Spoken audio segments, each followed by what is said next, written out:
What's up, fam? It's a special 1-year anniversary of NFT Culture. Happy hour. Whoa! What's going on, everybody?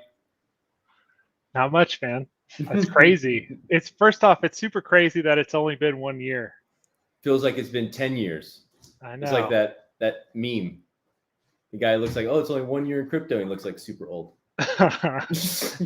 and we didn't even really ramp up too much until like March too. So like the first 2 months, we weren't even really like doing anything specific. Yeah. Amazing. Where's Johnny John? Technical difficulties. Getting liquidated. Hey, what about that drop happened right now at Nifty Culture on Nifty Gateway? The Pablo Picasso's great grandson. It's an auction. There's 10 of them. What do you think about that? Florian Picasso. What do you think? I think we have zero chance unless we DAO it.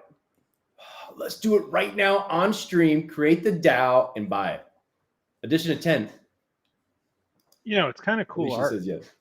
I'm not going to lie. I like the art. But look, it says, does not endorsed by the Picasso estate. But Is he definitely related? Yeah, it's his grandson. Okay. Great grandson. Yeah, that's, who cares who endorses it or whatever? It's cool. It looks cool. I would say. Click on it. You can hear the music as well. And it's hip hop music on the back of it. Nice. Nas. Is it Nas? I think it's Nas. It says Nas. Pablo Picasso's and Nas here, it says. Oh, is it like a hidden bid? Oh, it's a ranked auction. Ranked auction, but when do you see the actual? Oh, it hasn't started yet. It starts in 18 minutes. Okay. Yeah, this one's going to be pricey. That's going to be pricey. Yeah. Malachi, will go with your Ice Cube one that you just got. Yeah, that was sick. Like to just talk to the cube on a space. What'd you ask him? That was weird. What did you ask him? Man, you know what? Like, shout out to Fan3. Like, Fan3's doing their drop February 1st. We've been helping them. In fact, like Fan3's, you have to come like to our website to sign up for some of their drop mechanics, and like they've become really good friends. Ross and Paul and Steve and team. It's like, so I was just like, you know what? Like, let's just get up. And I don't know. You know what I do? I talk for a long time and like somehow blend just like I'm doing right now. I blend some sort of question into it about kind of what he views as like the future ownership. And like Kanye still going. Kanye was on stream today talking about NFTs. I saw that. He said it's a good way that everyone gets paid. Yeah, right? You own that shit. And that's what Ice Cube said. Like it's ownership. That's the thing people don't realize. Digital ownership. Yeah. Another thing that people don't realize is like, like the system today where you own stuff, but you really don't understand how you own it is like that opacity is there for a reason. Well, it's like Napster, real quick, Mike. Like it's like you stole it, but they can't take it from you. Like unless they come and take your hard drive, you have it, right? That's true. And like that's this like this middle ground that we're dealing with right now with NFTs is that like, do you like with Spotify? Like if I don't pay my Spotify bill for 2 months, like even if I'm offline, there's a feature built in that says like, hey, you've been offline for 30 days. You don't get access to this music that's on your device anymore, right? Mm-hmm. But cool. If you stole it, you still get to listen to it. Where like if you right click save as an image, you get to look at it. But then you start thinking about like the true aspects of digital ownership. And I think the reason that like think about the people that like, and we always shit on the rappers and the musicians and the athletes because like they make hundreds of millions of dollars, a year in some cases. But then like the companies they work for are making like 10,000x that, right? And so like now this represents like the middleman being eliminated. And so like digital ownership is like so awesome to just be like, hey, like you don't have to do this. Like, and this goes back to, I don't want to jump into it until John's ready, but like the debate we started getting into off stream about like the equity imbalance that we have with NFTs, with the OG punks, with the OG apes. And like it's like there's always gonna what this represents is like there's the historic nature of society is like trends change, tides move. It's like people want something fresh. So can you come in without a middleman, without having to have a curator like the old radio stations that now you can come in and if something goes viral, you now control it. Now that thing could 10x, 100x, etc. I don't know. I said I would be concise. I'm not. Hey, Mal, just for clarity's sake, what I was getting at off stream, not necessarily we have to talk about it, but the idea, or I guess the counter argument against NFTs is that, previously, say you're on Twitter, your life's body of work, your background, your accolades, the things you've achieved, and for the most part, not always, but for the most part, determined the amount of followers that you had, how people received your opinions, the weight that they carried. And so, one of the things I was thinking about with NFTs is like, you now have a system that's forming where if somebody's PFP is a Bored Ape, regardless of who they are, or what they've done, or what they've accomplished, their opinion immediately carries weight. And so what I was arguing was that, are we becoming so capitalistic that, the pursuit of money, like we're, in capitalism, we basically value money above everything else, right? The more something costs, the more valuable it is.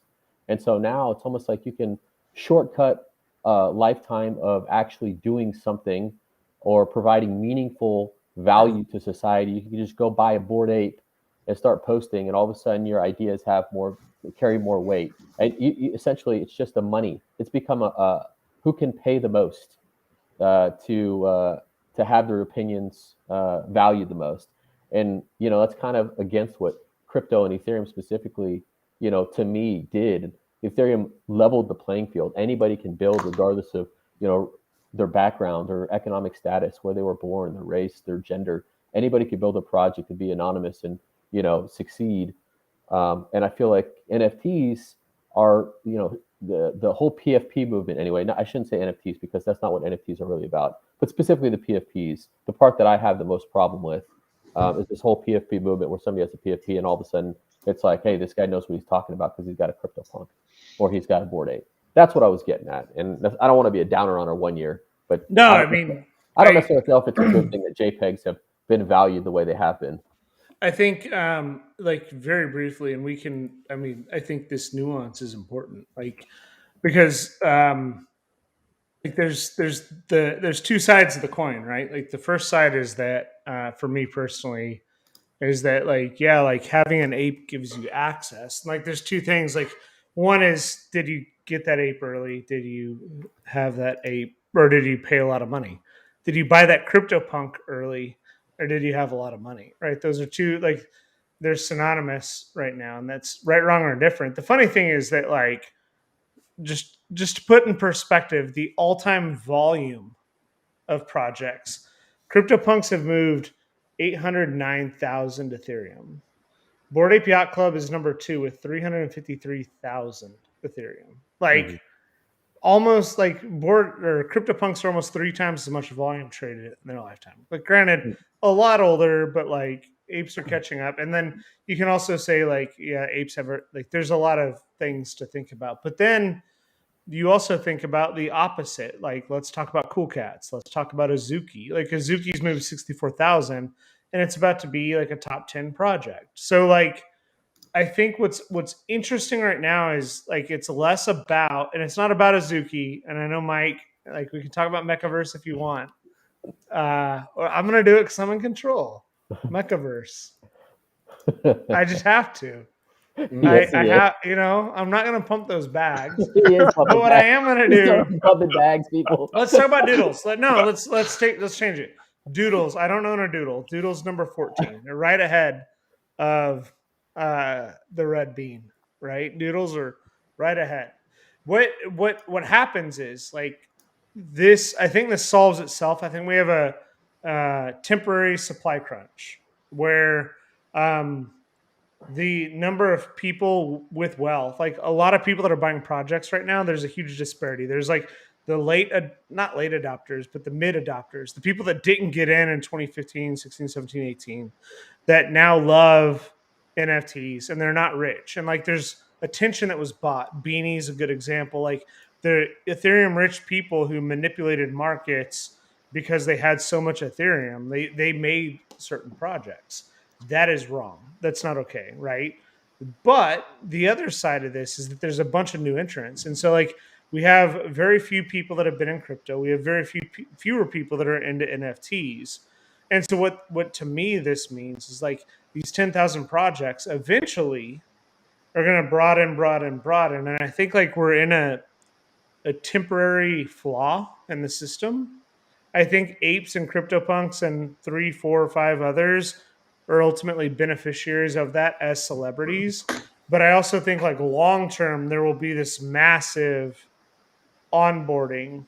And there's also going to be things where like people don't resonate with apes anymore and celebrity changes and you sign a contract with Nike. So now you have to have a Clone X. Like there's so many other like pieces that are going to be moving around this that I think that the attempt, like I also think like you could argue I'm going to shut up, I promise, is that the counterpoint is like there's equally the counter movement of people who are trying to destroy apes, claiming things that are not true or don't like it because they're apes, because apes have become the culture, and like the counterculture is going to rise up, which is going to bring in new projects. So I think like the fact that this exists is healthy because it brings attention.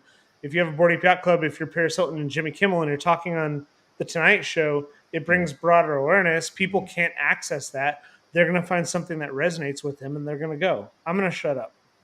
Here, let me jump in here. So this is a different point than I was going to make offline, but I think it's a more useful point. I think apes is a good thing.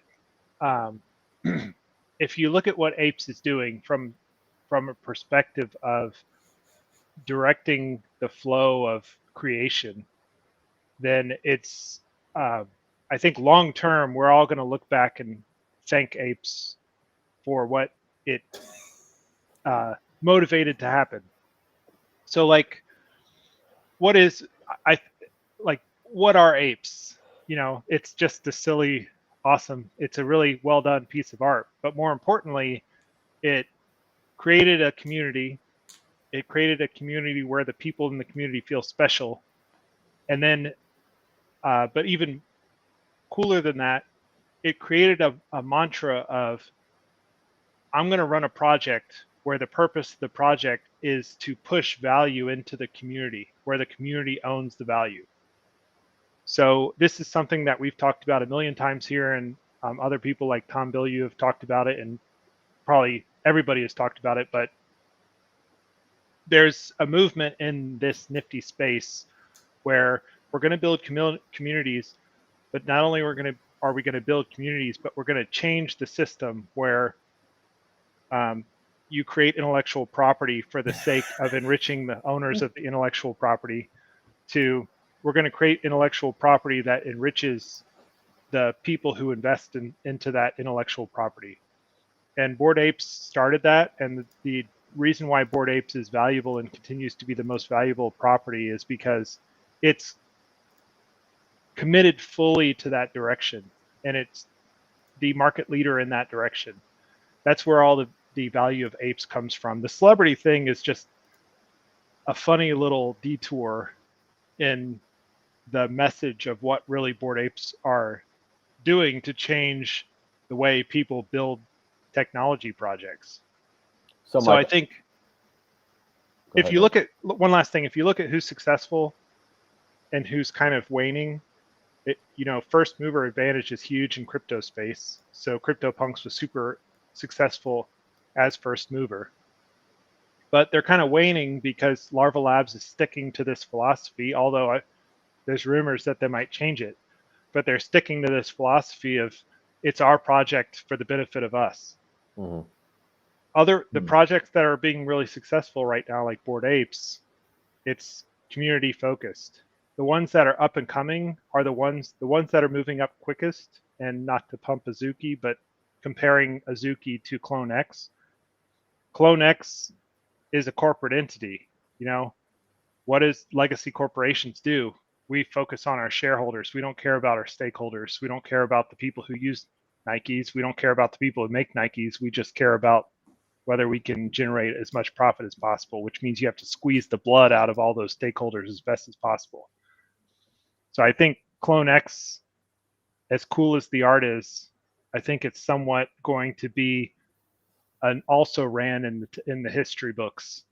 The projects where they are focused 100% honestly on living this drive value to the community ethos, those are going to be the ones that eventually are going to float to the top. And I think Azuki floating to the top is because it's a very well executed and funded project driving that ethos forward. It's like the most recent one that's really focused on that a lot.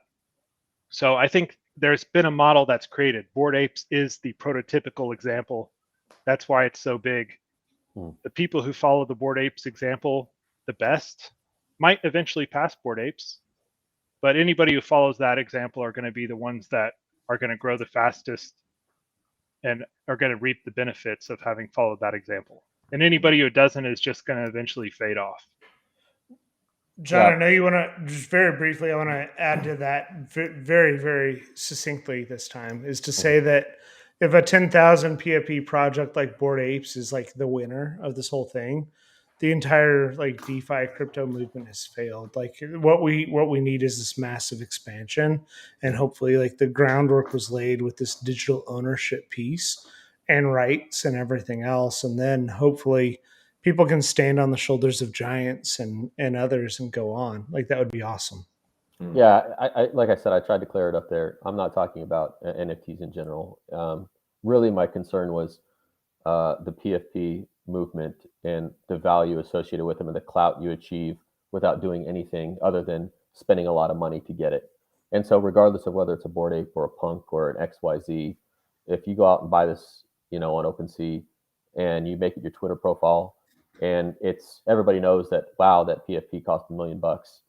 Then all of a sudden you have more clout on Twitter. And what have we done? Basically, just promoted wealth beyond its already, I guess, over. I guess its position in society already. It's already given too much weight, and so now we're amplifying that. Now, Mike, Bored Apes is a fantastic project, and I always suspected they would pass Punks. I personally like Punks better, but I always suspected they would pass them because of the ethos, right? And so I'm not ragging on Bored Apes. I'm ragging on, and certainly not the community of the developers, but anybody can go in and buy a Bored Ape right now, and instantaneously, it's like they've done something incredible on Twitter because a bunch of people are going to follow and listen to what they have to say. Yeah. And that's my only gripe. It has nothing to do with the project or the value it achieves, other than, right? Might give people the wrong impression. And that's Can you flip it? Like flip it to say like, hey, like, I bought like April last year, I bought 2 apes, like literally at the floor, and I flipped one of them for 0.5. And I was so proud that I owned one. And we all talked about it on stream, and everyone made fun of me. And we're never gonna buy it. And like now the validation. Is that how that went? I don't think it went like Let's that. pull it back up. And I also said that Yetis would flip apes. Like I try to be as transparent as possible in my flaws, and I'm flawed. Are we going towards a Twitter society where everybody's got a PFP And there's like levels to the value of your opinion based on the PFP you have shown. No, I think short term. I think it's buying attention. And so like Eminem valued the Bored Ape Yacht Club enough that he thought that he could buy attention, right? And or like we don't even know what's going on. Like we know that Bored Ape Yacht Club has made enough money that like maybe they gave Eminem an ape. Why are all so these that they celebrities could buying apes? well, hold on real quick. Let me finish my Go little ahead. diatribe. Like I suspect, and I have reason to believe. So there's a few things we can get into the tokenomics of the apes. Like, I don't want to make this an ape episode, but like there's rumors that if you've ever owned an ape at any time, you're going to get some percentage of ape token when it's released, right? That makes sense because Pranksy bet so early that it's going to happen. There'll be multiplication factors if you own and held a mutant or serum and kennel dogs and everything else, right? There's like these dynamics that are at hand, but simultaneously, like, how do we know? Like, Eminem hasn't been like, man, I love my ape. He just changed his PFP to an ape. Like, so like, there's all these, and Jay-Z never said, man, I love CryptoPunks. He changed his PFP to a CryptoPunk right before he did an auction with Sotheby's. It was an NFT.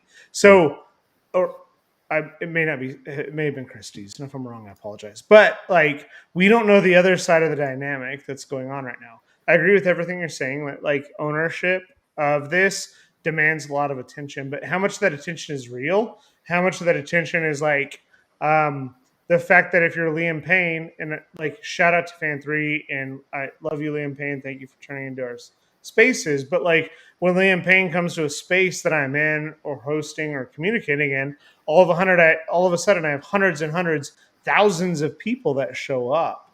So the ape becomes a proxy for celebrity. Is that right? No. But what it means is that like if you're an early adopter of this, you made a good decision. So the opposite side is like, wow, it's nice to have been an early adopter and have that. My hypothesis is there's two things that have to happen. One, it's not going to be CryptoPunks and apes. It's going to be like top 10, 20 projects, right? And if you own one of these projects, you're validated. So like that increases the supply by 200,000. And then some of that supply. But there'll be tiers. There's going to be tiers to this, Mal. There's going to be tiers. But there's also going to be affinities. A social caste system with PFPs. No. I mean, yes, I completely agree with you. But like, it's also going to be like, people are going to, like, it's going to be tribal. Like, it's American society as it is. Like, some people love freaking Tucker Carlson. Some people love, there's people are like, society self-sorts. And so there's going to be a bunch of people that hate Bored Ape Yacht Club inherently and accuse it of being like all these things. And like, and they're going to find their tribes. And like, there's going to be this future state where like, I think we're in this temporary imbalance. I'm going to shut up. Hey, that Pablo Picasso drop just disappeared. What do you mean? It's just disappeared. It's gone. That's weird. Yeah, it is gone. Maybe I'm getting a message that says it's not publicly available. You need to enter a password to reveal the drop. We're just looking at it. I have a website from. I mean, I have a email from Nifty Gateway. Marketing that's weird.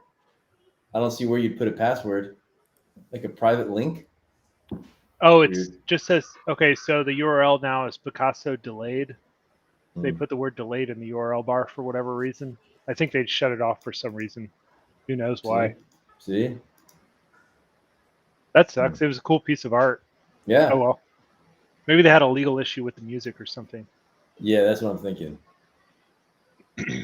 Yeah, I think my take on the social status thing is like one nice thing about PFPs is like today in society, you don't really get to pick your social status. And yes, admittedly, you would be picking your PFP social status with money, which is a little bit icky. But on the other hand, it makes it where, you know, it allows you to make the decision what community you want to be a part of.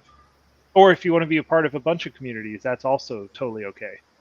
So I think the only thing that kind of sucks, I guess, for making stuff democratic is there's going to be some communities that the majority of people just can't afford. which is how CryptoPunks has been for a long time, and definitely how Apes is, and even some of the, if you walk down the tree, like stuff like CloneX and Azuki, pretty much at this point are all becoming unaffordable. So there's a Well, Mike, hold on. CloneX has got real merit, though. Leave them out of this conversation. Oh,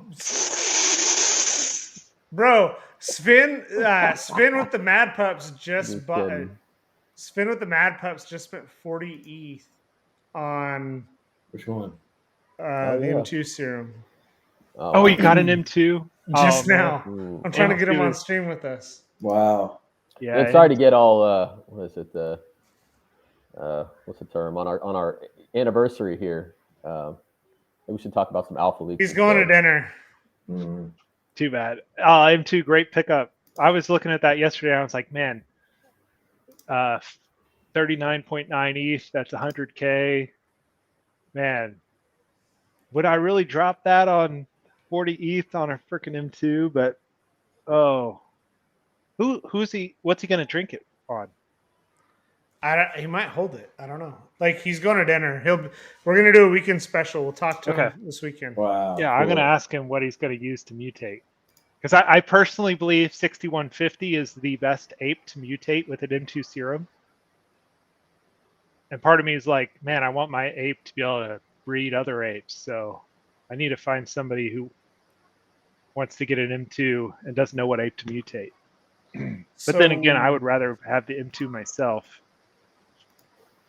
All right, so we hate apes, and apes. No, are it wasn't about apes. apes. It was not about apes. It was about PFPs in general. Okay, but It had here's the nothing to do with thing, apes. John. You can get in the ape community for just 6 ETH right now. It You has nothing to do with apes. you just get the kennel dog, and you make your PFP I the should've said kennel punks.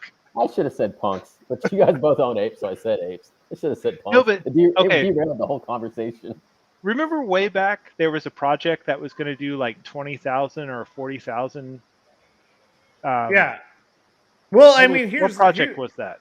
CloneX is 16,000, right? It's 16,000, but there was some big project that was coming out that was going to do Atom like bombs. 40 or 60,000 Yeah. or That was something. Mecca. That was Mecca.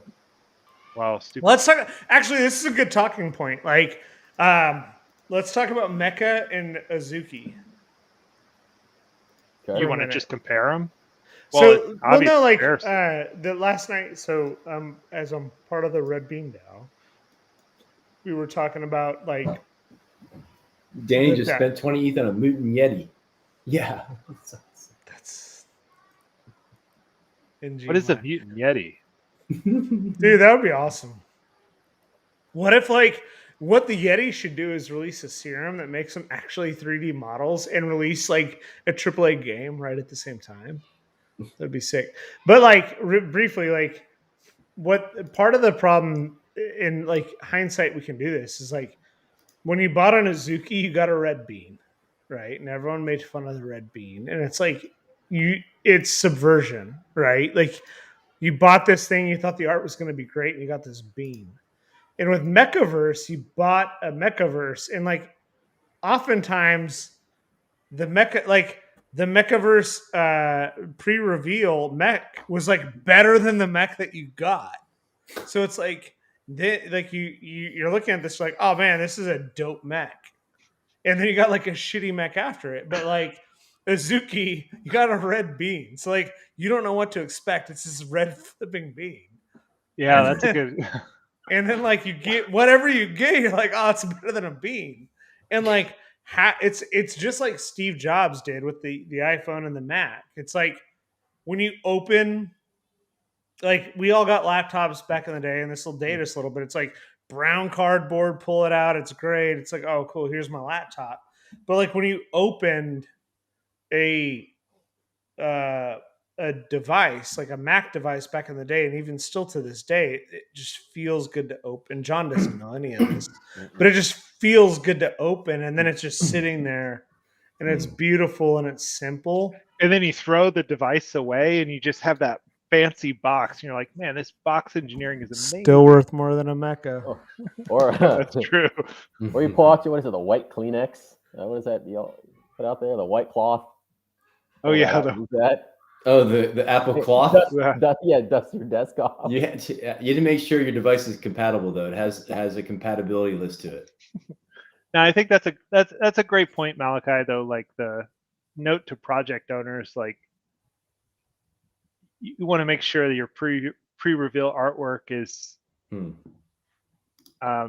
sends your people in the right direction. But it's another point is like projects shouldn't have shitty pieces on them. Like it's kind of hard to guarantee that every piece is going to be good, but or at least of a certain quality. But like projects where I would say projects where some of the pieces are just bad, like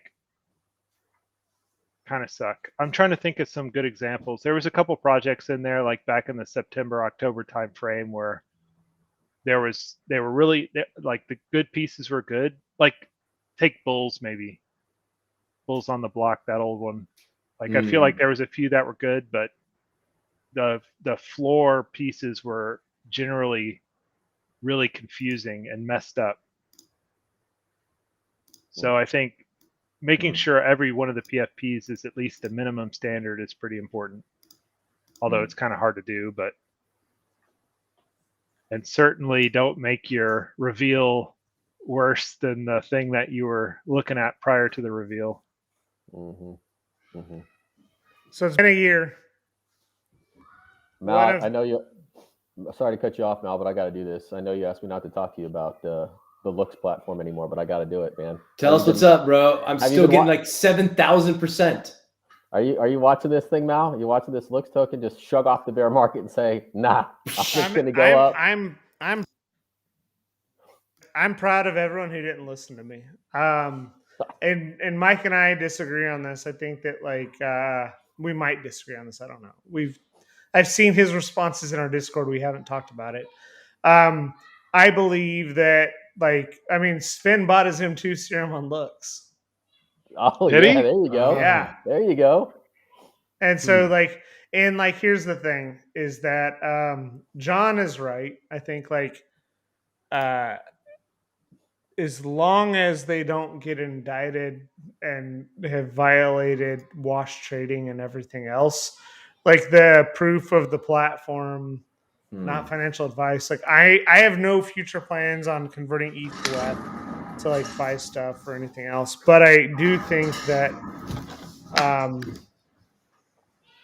he like Looks Rare has possible positive outcomes. All right.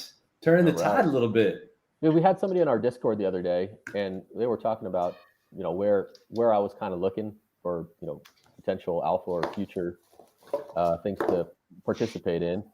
And, I typed up this big, long paragraph about the next play, because obviously we're an NFT culture. There's lots of things I'm looking at, but NFT focus, I'm like, if anybody finds somebody that actually leverages an L2 on Ethereum in a composable way, an NFT marketplace specifically in a composable way, that's where I would really look seriously. I'd spend some time looking at it and see something I want to participate in. Not financial advice, but this is something me personally I would look at.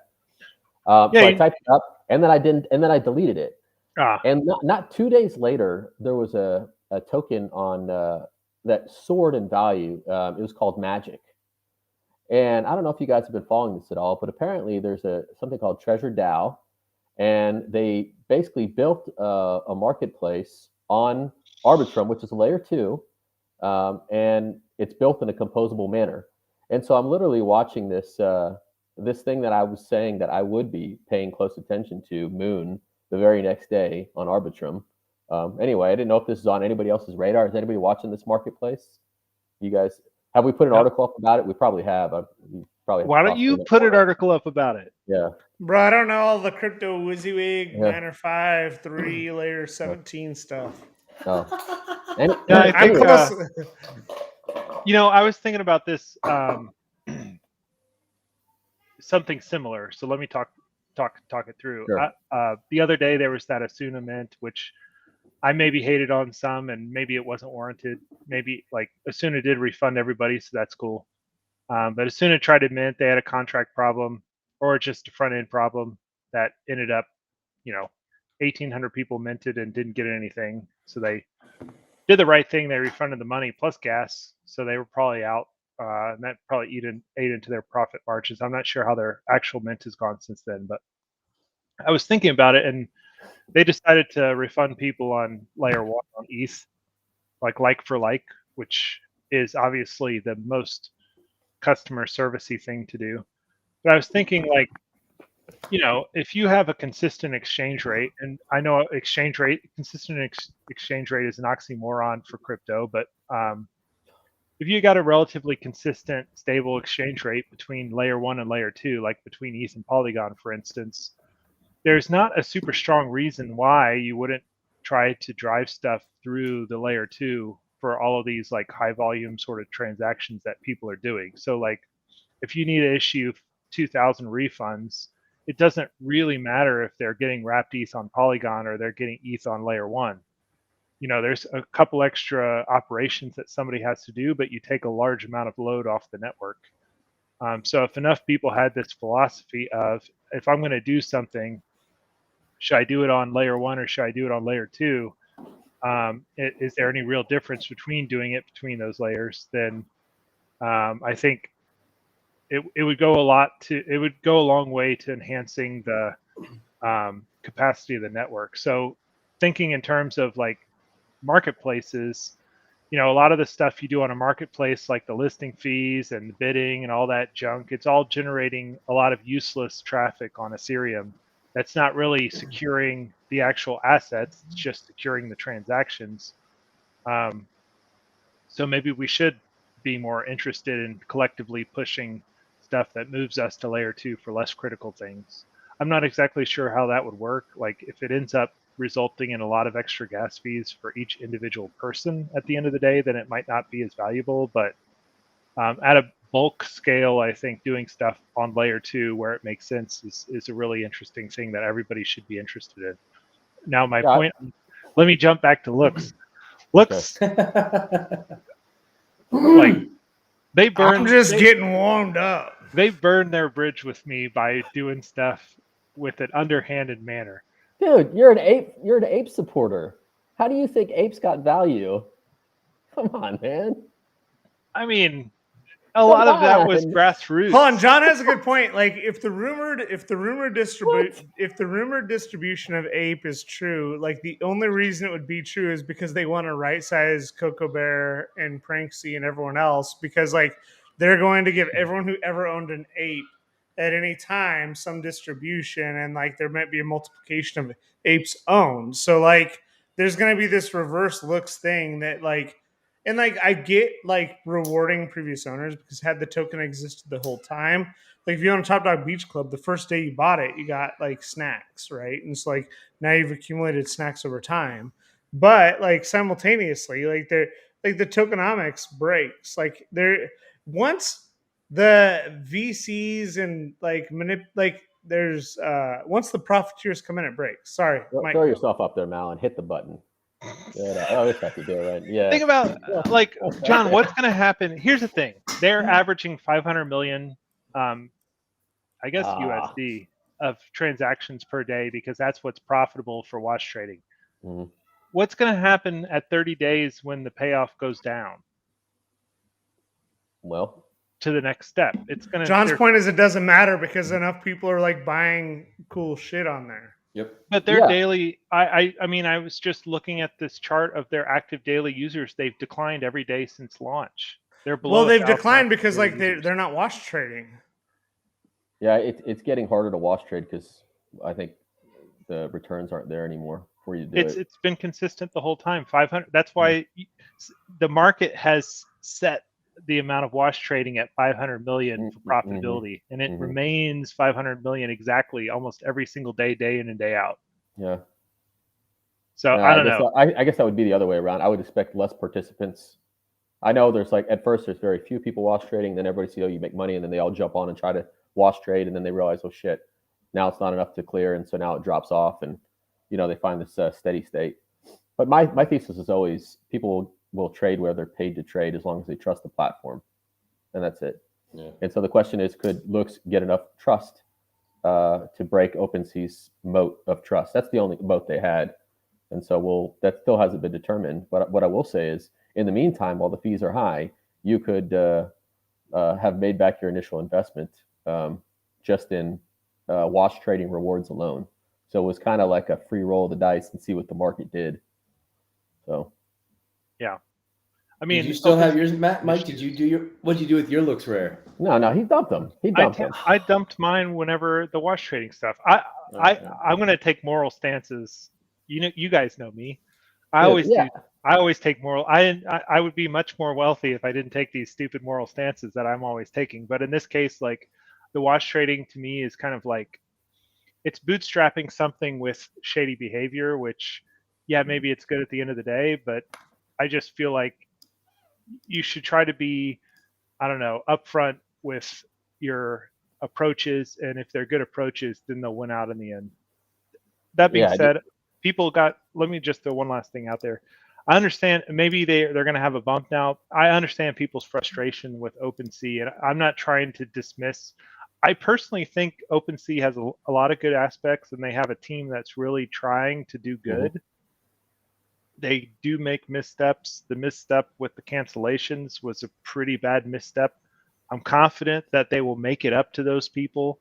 I saw on Discord, like even people who are in our Discord, somebody lost like 12 or 14 ETH or something because they followed the email instructions and canceled transactions, which made older transactions visible, and they lost, I think, a mutant. But so there was missteps, but I'm confident OpenSea will correct those missteps. OpenSea does a lot for the ecosystem that you can't see. And I think people underappreciate that. They're not just a marketplace. They're also a developer support center for all of the cool stuff that gets built.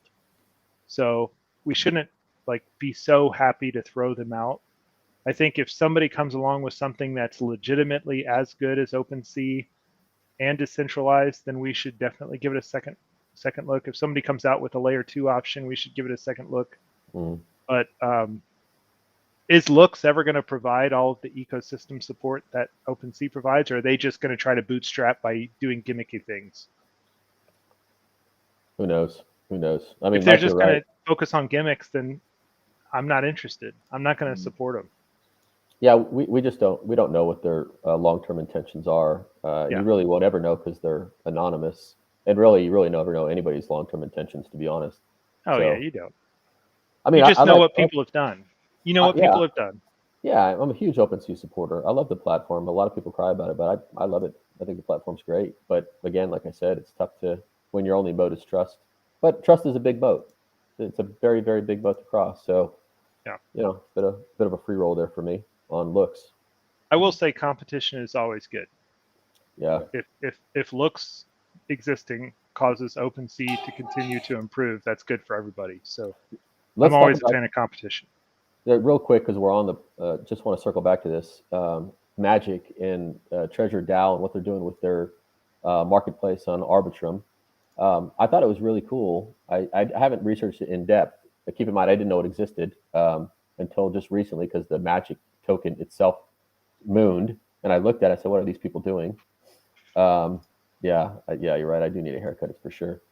But I looked at it and I dug in a little bit, and essentially it's a marketplace, but not only a marketplace, but they're actually building apparently a AAA game where they're incorporating the Magic token into that game. And so similar to how you have Looks for the Looks platform, they've got this Magic token for their marketplace. And so they're also going to add value to Looks by, having it as part of their in-game economy. And any game that wants to launch on their platform has to utilize utilize Magic as well.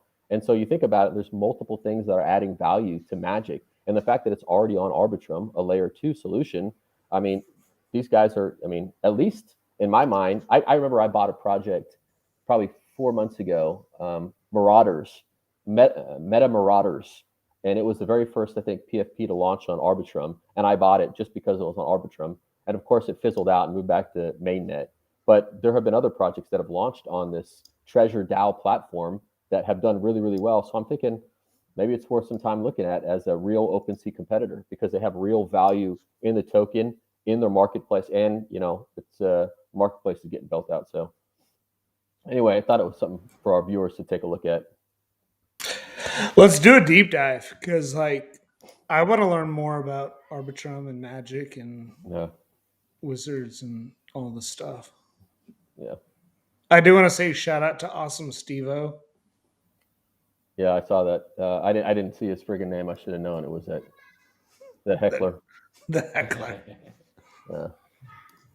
He said the light was getting darker and darker. You were about to disappear, dude. I was just every few minutes it was The just sun darker is and going darker. down and down. Then you're in a cave.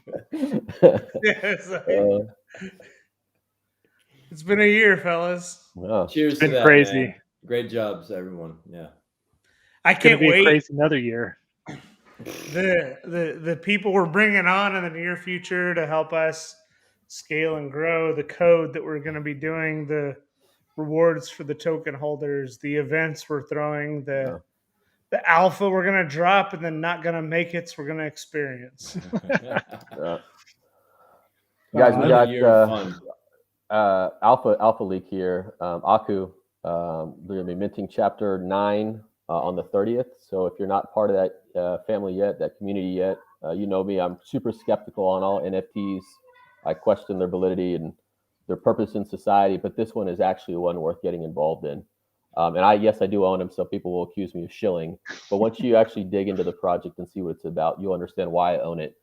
You know. Anyway, 30th, check it out. Board Ape Yacht Club is launching a token that is going to create generational wealth for me and my family, and I own it. And check it out. Yeah. Robbie, got notice- any alpha? Robbie, got any alpha? You want to leak any tokens you own for projects No. you own? No, man, I'm good. I'm keeping them all. My Jason Seffi was the best one. Jason Seff was the best. I love that one. That's so beautiful. Mike, does Right. Mechaverse have something coming up that we need to know about? I claim my driver. Oh, bro, no. Remember the SpaceX and Rafik drop coming up, John Stadler? There you go. That's going to be badass. Okay. I'm When is excited that? about that. When is that? He hasn't Does it announced drop? the exact date, but he does have a website now where you go. You can register your pieces, and you're going to get some type of Rafik coin to get you on the whitelist for the SpaceX drop. Hey, John, I just want to say one thing. Your background is phenomenal and beautiful. So Yes. All right. Thank you. Thank you. I'm so All right, guys. thankful. I got to sign out. To 1 Happy year, Mike. anniversary.